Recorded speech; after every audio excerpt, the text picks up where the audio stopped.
bro. Eh. Nah, jersey apa? Alright. Kenapa?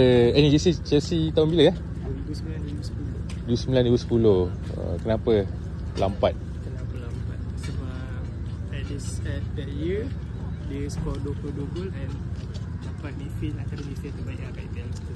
Maksudnya 22 gol, dia antara midfield yang skor paling banyak gol lah.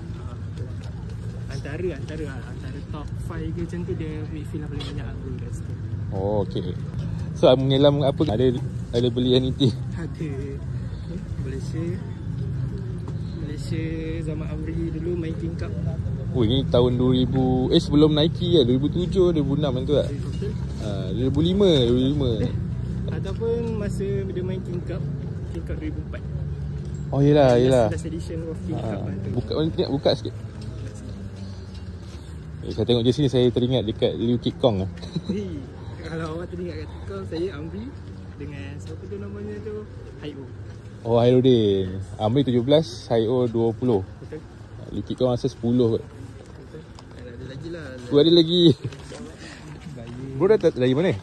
Datang dari Johor. Dari Johor ke Kota Damansara? Pasti gudang Johor. Wow. Oh, ni time final lah? Betul. Lawan Inter.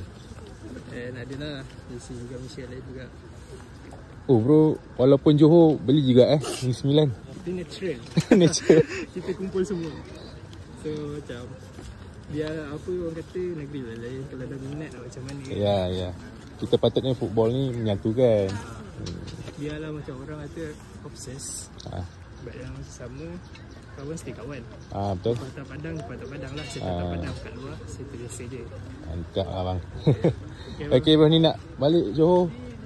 Sekejap lagi hantar adik saya ke Puncak Alam jap. Balik hari ke apa ni? Balik hari apa?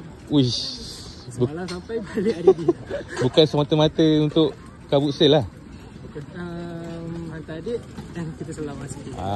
Orang cakap sambil menyelam minum air. Okey, Okay, bye. Alright. Okay.